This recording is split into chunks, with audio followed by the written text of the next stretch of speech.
Hello, my name is Andy and I am the Village Idiot. I'm armed with a car and a GoPro and an unhealthy amount of time on my hands. I'm using that time to attempt to visit every civil parish in England. You're watching the East Riding of Yorkshire series. Together with the unparished city of Hull, it forms the county of the same name. There's 172 parishes here. Which one are we in today? Welcome back to the East Riding of Yorkshire once again, people. Do not adjust your sets. It is actually trying to snow right now. There's a sleety rain falling from the sky. Hopefully I'm not going to get snowed in this one. To be fair, I'm not going to be here all that long, so it's not going to have time to settle, really, is it? So this one consists of two settlements. There's a great and a little. We're in the great at the moment. We're at the southernmost tip of it. Later on, we'll be coming out of this drive here to complete the route, but we're going that way first. This one doesn't have a lot, but the little version of this place has a lake that's associated with sonar equipment. Welcome to the parish of Kelk.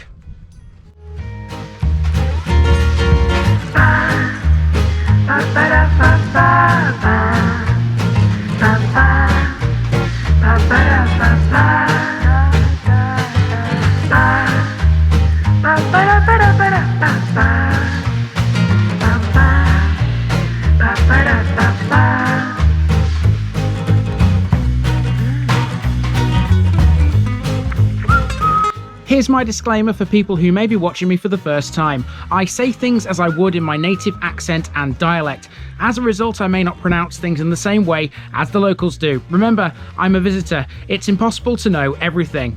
Leave me a comment, spin me a like, and bash that subscribe button. Let's get to today's parish video.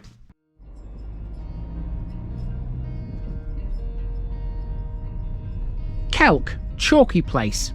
We're hurtling towards the East Riding's finishing line, but the journey still has a few twists and turns. This particular stretch takes us through the tiny parish of Kelk. Unlike its near neighbours, which all have names deriving from the Saxon or Viking eras, Kelk's is different. It comes from the Celtic or possibly Irish Gaelic word celce, which literally means chalk. This suggests the presence of chalk pits or quarries, and in actual fact, that's not far from the truth. It sits effectively on a chalk ridge, much like the one we spoke at length about on the Lincolnshire Wolds. Quarrying is not something that dominates the modern village though. Instead, it's all about farming of both kinds, arable and livestock. Kelk isn't just one village either. It's divided into two settlements, Great Kelk and Little Kelk, which were originally their own parishes. They were merged together in 1935 to form the boundaries we have today. It's never had a massive population, and the vast majority of the place is covered by farmland. Tractors are more plentiful here than landmarks, but I still think I found some good bits. So let's get the boots on and go for another walk in the East Riding.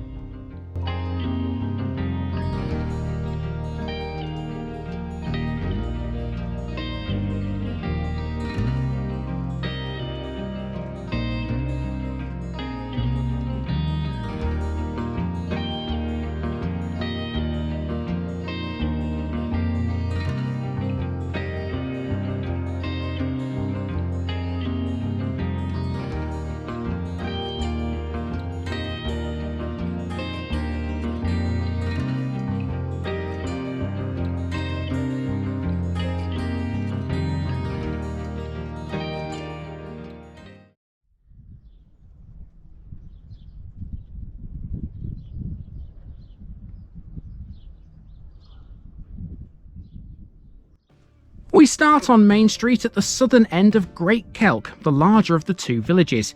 You'd be hard pushed to actually term either place a village. Hamlets would perhaps be the more accurate term to use, owing to the fact that Kelk has no Anglican church. For that reason, Great Kelk was formerly a township within the old parish of Foston-on-the-Wolds. From 1866 though, it broke away and became a parish in its own right, until it merged with its smaller neighbour, Little Kelk, in 1935. Now, the two chalky twins are all one. Unfortunately, very little is documented about Great Kelk. Most of the information I was able to source was about Little Kelk, although that actually makes a lot of sense. Keep watching and you will discover why. It's funny what you find in some of these out-of-the-way places. As I ambled up the main street, I came to a green building with an interesting contraption outside it. If you don't know what this is, folks, I'll tell you. It's a mangle. Before the days of washing machines and tumble dryers, these were used to squeeze water from wet laundry. The building next door is a former Wesleyan chapel which has now become a private house. Little Kelk had the local primitive chapel. On the wall is the War Memorial. This is for World War I only, and it displays the names of all 18 local men who went to war. 13 returned, 5 did not. The only pub in either of the Kelks is next, although it's fair to say that the Chestnut Horse Inn isn't pulling any pints at the moment. It's undergoing some renovation. It was built in 1793 and it's a Grade 2 listed building. A few years ago, it was well known for its amazing selection of pies. Small as it might be, Kelk still has a parish notice board, so you can all mark this one off the East Riding list. Only 34 left, you know. For a while now, the road becomes all about the farms and the farmland that surround the place. Here's the view to the west over the fields, just after the notice board. There are 3 farmyards along the main street. This is the middle one, Low Farm. A few paces later, you arrive at the northernmost of the 3, Manor Farm, and this property, which stands all on its lonesome, is its associated farmhouse. Here's the farmyard. It would appear that Manor Farm deals with potatoes, given the potato grader near some of its buildings. Beyond the farmyard was a cute little house with some coloured lights on its walls, and that was really the last hurrah for any kind of civilization. The road starts to run off into Little Kelk, so I turned right down the Gransmore Road to find a bridleway. This runs along the back of the farmyards and ends up where we began. Now, take it from me, this isn't exactly an easy path to follow, but the countryside views aren't bad.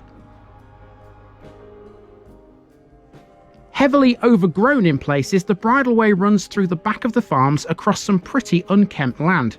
After what felt like an eternity trying to deal with brambles and other obstacles, it eventually emerges at this horse paddock before turning into a paved track. This is short-lived though, and before I knew it, I was back on another muddy path. We're now around the back of the houses at the southern end of the village, heading for the third of the 3 farms, one which had a field of sheep waiting for my arrival.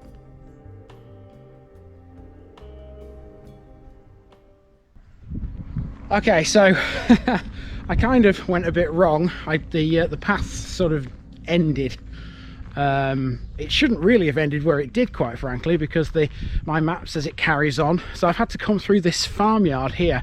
Luckily there was a farmer there and he was, you know, quite sound about it. He was quite happy for me to carry on through and get back to this point where I began. So here we are almost back to the beginning. This is the corner where we started. It's taken me nearly 45 minutes to walk around Great Kelk, would you believe? And that's simply because that path around the back of the farms was really difficult to follow. So here we are. Now I parked here outside the blacksmith's cottage, blacksmith's house, right there on this corner. Kelk really doesn't have any decent places to park, it has to be said. They seem to be bereft of a decent parking space here and there. But anyway, that's Great Kelk, and we've got around it eventually. There's also Little Kelk though as well. So now we're going to hop in the car and we're going to go up to Little Kelk, and that really only has one major feature, and that would be a lake. And in that lake you'll often find divers.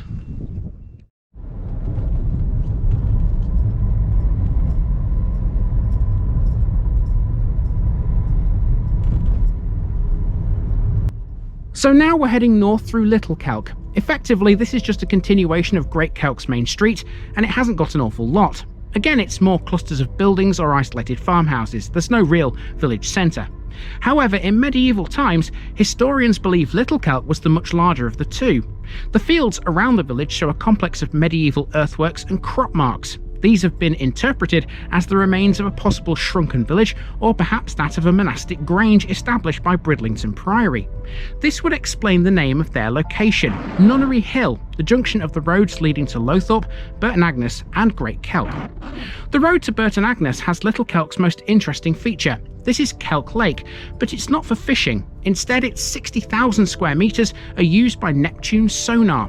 Formed in 1990, they manufacture and test acoustic sensors and electronics for naval defence, maritime security, offshore oil and gas rigs, and oceanographic science, amongst other things. They also have a piezoceramics factory based in Hessle. Now, due to the nature of the work undertaken at the lake, I felt anything more than just that quick glimpse would have been inappropriate. There's more about them on their website linked below. Lastly, as we make for the next one, we pass the former Lowthorpe railway station on the Scarborough to Hull line, which closed in 1970. We'll be seeing some more of that line in the next few episodes, so stay tuned. See you next week for more, of course.